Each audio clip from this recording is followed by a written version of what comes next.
2 दिन तो हुए थे माँ को घर आए हुए और सुबह सुबह ही माँ अपना सामान पैक करके वापस जाने की तैयारी कर रही थी। ऐसे ही तो ना आई थी माँ बेटे के घर। आने का खास कारण भी था। बहू की डिलीवरी हुई थी और दादी बनने का नसीब मिला था माँ को। माँ दौड़ी दौड़ी खुशी खुशी अपने कॉलेज से छुट्टियाँ लेकर आई थी अपने पोते का मुंह देखने के लिए। एक बड़े कॉलेज में लेक्चरर होने के बावजूद माँ की सोच अभी भी ऑर्थोडॉक्स टाइप की थी, जो पहले से ही यह सोचकर बैठी थी कि पोता होगा तो अच्छा होगा। माँ के अरमानों पर तब पानी फिर गया जब बहू ने बेटे को नहीं बेटी को जन्म दिया।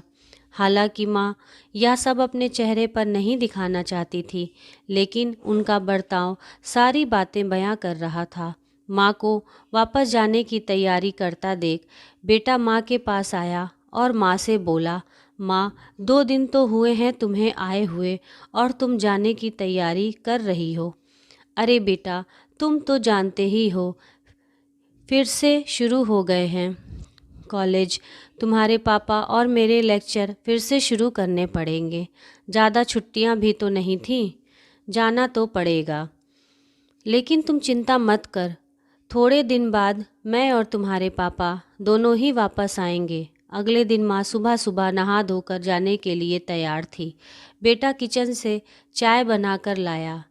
माँ ने बहू और पोती के बारे में पूछा। बेटा कहता है दोनों सो रहे हैं।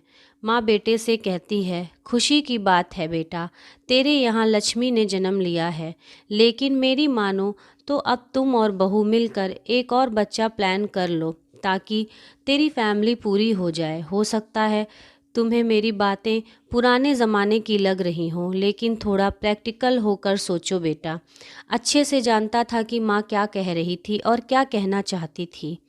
वह दोनों बातें बहुत अलग थी। बेटे ने अपने जेब से अपना मोबाइल फ़ोन निकाला और उसमें से कई सारे मैसेजेस माँ को दिखाए। देखो माँ, तुम्हारी बात तुमसे पहले दर्जनों लोग मुझे मैसेज कर कर कह चुके हैं। हर कोई डायरेक्टली और इनडायरेक्टली मुझे यही कहने की कोशिश कर रहा है कि बेटा होता तो अच्छा होता। फिर बेटे के लिए ट्राई करो। माँ, तुम चाहे मुझे जो भी समझाने की कोशिश करो, लेकिन मैं यही कहूँगा कि तुम और पापा दोनों ही अभी पुरानी सोच को पकड़े हुए हो।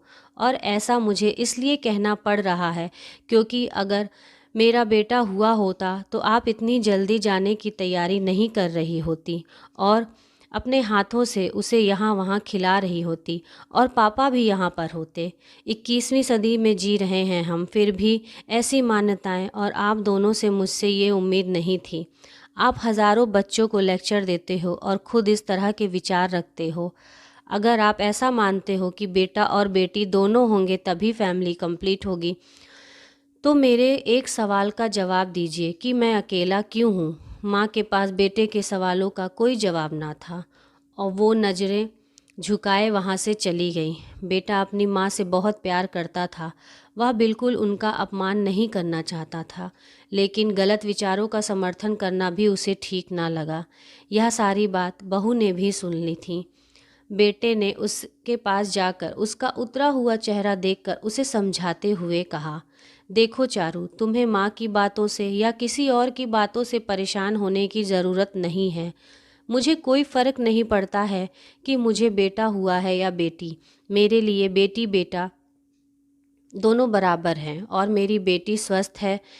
मैं बहुत खुश हूँ। चारू बोली, मैं माँ की बातों से या किसी और की बातों से बिल्कुल परेशान नहीं हूँ, लेकिन हाँ, मैं थोड़ा परेशान ज़रूर हूँ क्योंकि मैं एक समाज सेविका हूँ और हर दिन कई लड़कियों से मिलती हूँ।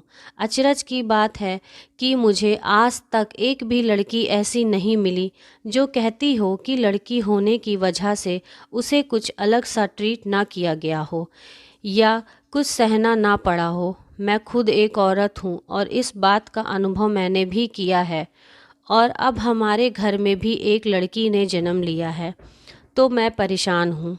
पति पत्नी को समझाते हुए कहता है कि कल्पना चावला, रानी Lakshmibai, PV Sindhu, Pratibha Patil, mother Teresa, Kiran Bedi, list इतनी लंबी है कि कभी ख़त्म ही ना हो।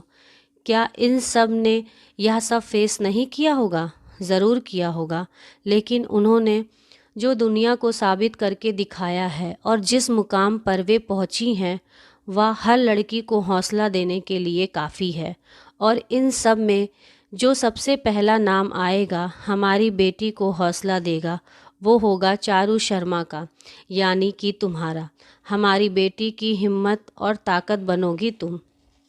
दोस्तों, सिर्फ महिला दिवस मनाने से या देवियों की पूजा करने से लड़का लड़कियों में समानता नहीं आएगी, लड़का लड़की में समानता नहीं आएगी। यह समानता तब आएगी जब हम अपनी सोच और विचारों को बदलेंगे।